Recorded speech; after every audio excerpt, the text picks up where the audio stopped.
certain parts, they're going to keep it going there. But the other parts, they're going to let them go without any blood. And my toes had literally got to the point, as you read there, where they really died. The skin around them died around the bones, and they were planning on cutting off my toes. Okay, and if I took my shoes off, I don't think that's good for the camera, but if I took my shoes off, you could see that I have all 10 of my toes. I really believe my God healed my toes. You know, I literally saw the skin peel off my toes, and I had red in toes. Wow. Now, all of this is documented, so it's not something I'm making up or making a story about. It's something that really happened. So you got this one area that says, this is what happened, and then you got this other area after the fact that says, okay, this is what happened. Okay, so now that we established you were dead, you were in bad shape. We all, a lot of times we hear about the tunnel. People see the tunnel of light. What was your experience? Did you see anything like that? Well, I remember when I left this body to go to heaven. I'm a Christian. I believe in Jesus Christ.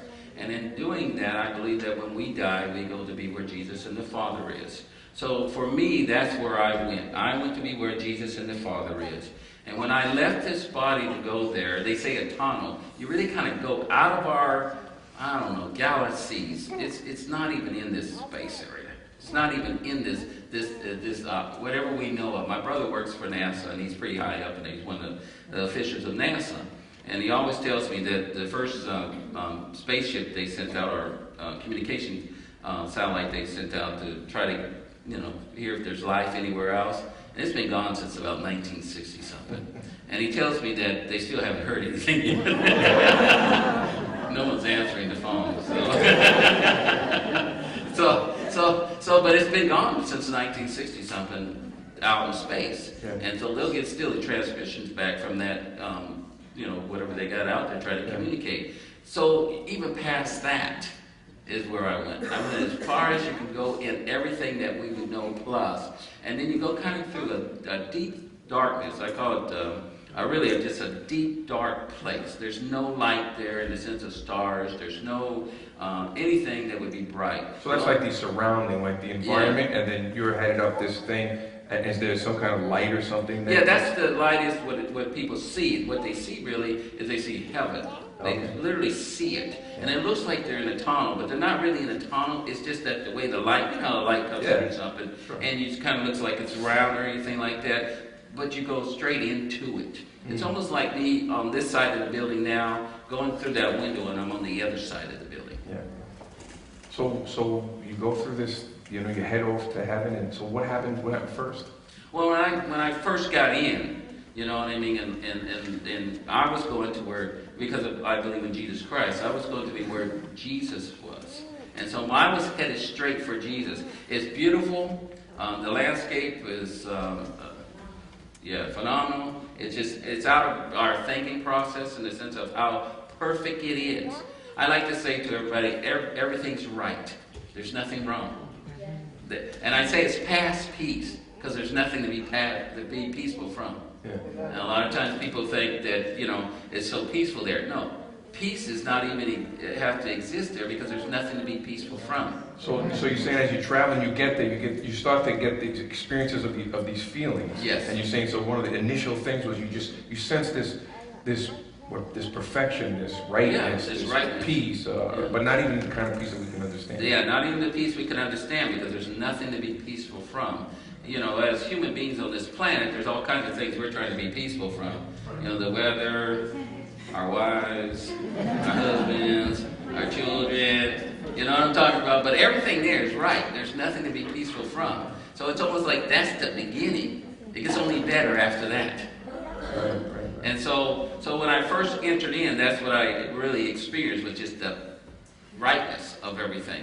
It was right that I would be there. It was right. Everything else was right there. And then when I started moving in even more and seeing the landscape, because I'm heading toward Jesus, and I'm moving quickly. This was not a long trip. You know what I mean? People think, well, it took you a long time to get there. I tell people, faster than you could blink. That's how fast I was there.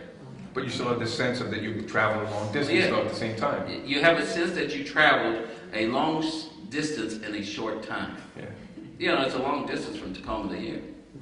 You know what I mean? But in reality, it's a short time. If I was getting a car like Joe does and his wife do, and they travel all over the place, it takes days to do that type of thing. But in an airplane, it ain't that long. So even though it was a long trip, it was in a very short time. That type of thing. But I remember coming in, and I say it's like splashing into water because I don't have another experience to relate it to. You know how you dive into water and you're in the water all of a sudden? It was like that, but you're not wet because it's not wet there. But you go in, and once you're in, you experience the rightness right away. Bam. Everything is right, past, peace. The landscape is beautiful, and you notice all of that. I want to be where Jesus is because that's where I want to be at. I remember coming over like a meadow, a landscape, rolling hills, and as I'm going to the Lord, and someone's, are you flying? You could call it flying, but it's not flying like we know, like flapping your wings or anything like that, because there's no air there, because you don't need it to breathe. There's just no air there. We need air on this planet because we have a human body and we need that for oxygen. But there, I didn't take my body with me. It was my spirit and my soul that went. So I didn't need that any longer. But did you have a sense too of, a form? I was a form. I was a form. And arms and legs. Yeah, arms, legs, head, all those type of things. Were you better looking? Was it what? Were you better looking? Better looking? Younger? Yeah. Let's put it this way. I look good now, so.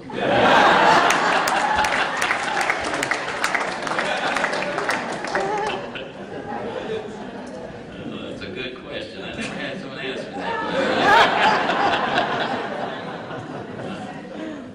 We'll have to cut that one out. But as I was moving and going over these rolling hills and going toward there was a forest before me. Like we say trees and everything like that. And the most amazing thing about the forest is it opened up for me.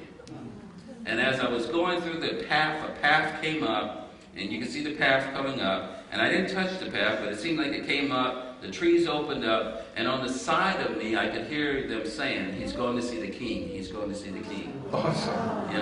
And so as I went through the trees and came out on the other side, there was the Lord Jesus standing there.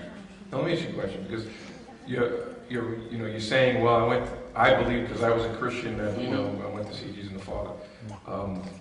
Regardless if you would have believed that or not, do you think that that's where somebody would have been headed? I mean, for whatever reason. I mean, would Jesus and the Father be there if you were somebody else? If you weren't a Christian? Well, I believe, this is what I believe, that everyone at least goes to Jesus. Whether they stay or not is a whole different story. Okay. That's the difference. I really believe that that's what we're all drawn to. Yeah. So even people that say they've seen the light and they're heading in that direction, right. because I believe that that's where we're going. Yeah. Okay. Now, when I got to Jesus, I always tell people He looked at me, saw Himself on the inside of me, and I was in. So that's where it made a difference when you said that I was a Christian. I believed that beforehand or whatever. Yeah, that's what really was a difference. I know some people say, well, Dean, what if they were this denomination or whether they were this group or this group? I can't tell you that. All I can tell you is what happened to me is He looked at me, saw Himself on the inside of me, and I was in. And it's just something you just knew that? Well, there was no speaking or anything, right? I mean, well, when He looked at me, He looked at me with approval.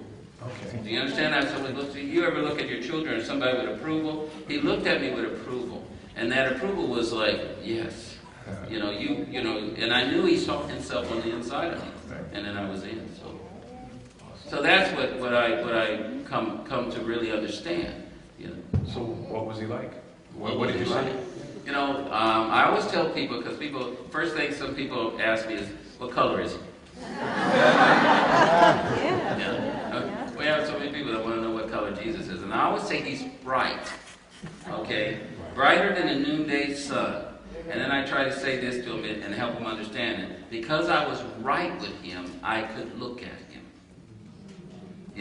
There's a part that I knew I was right with God. I was right with Jesus. And because of that, I could look at Him. I could see Him as He is. And it's just something like you just knew inside you. Yes. Yes. Yeah. Yeah. A lot of times we think it's something that we're going to learn in the sense of, He's going to teach us things. There's a lot of things that are just imparted into us even right now. Sometimes we just put them off, we don't want to deal with them. But in reality, they're already there. And I came to understand that we know a lot more than we think we know. It's already there inside of us. And so I knew a lot of things already when I got there. So let me ask you, because there's a lot of folks who say, well, when I get to God, I'll just, I'm gonna state my case, He knows me, he knows I'm a good guy, I do more, I'm not a bad guy down the street, and I'll talk to God, I'll talk him into it. It sounds like there's no talking going on here. It's just like there's just a communication, and everything is just known. Just known, yeah. You know Him as you are known. That's what it says in the Bible. Okay. And you know Him as you are known. He knows you, you know Him. You don't have to ask where you come from, what's your name, all that stuff. He knows you. And I came to understand that, my resume, my good works, all the things I thought would get me into heaven in the sense of me doing something to get there, didn't get me in. Only Jesus got me in. And I know that's a hard statement for some people to understand, but the simplicity of accepting Jesus is just asking Him to be your Lord and Savior.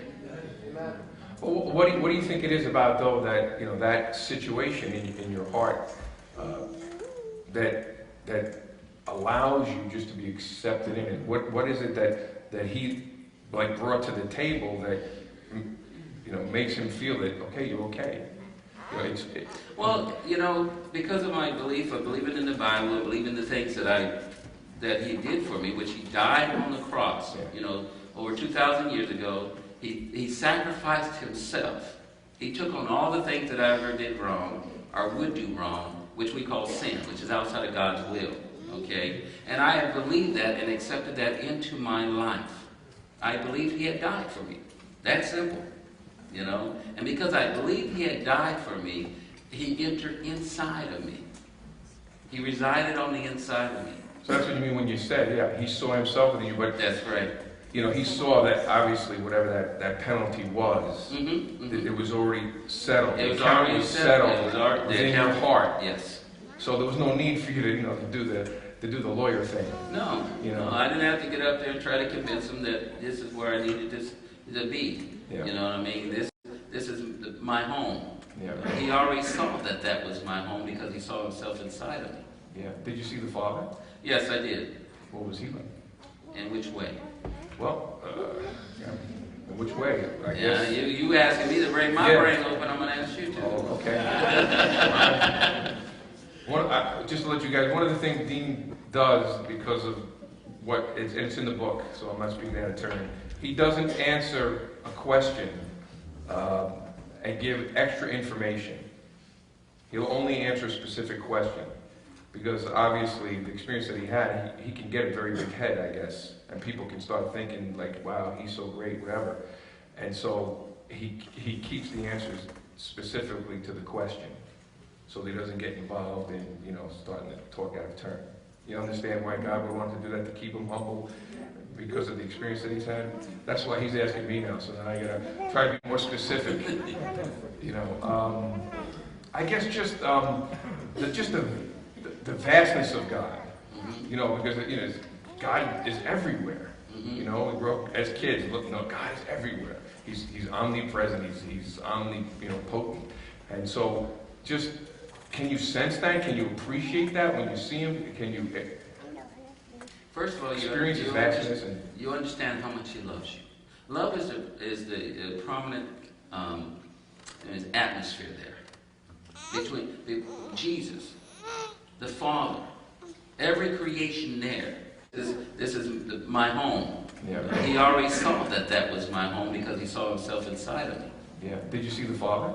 Yes, I did. What was He like? In which way? Well, in which way? I guess. You asking me to break my brain open, I'm going to ask you to. Oh, okay. Just to let you guys, one of the things Dean does, because of it's in the book, so I'm not speaking out of turn, he doesn't answer a question and give extra information. He'll only answer a specific question, because obviously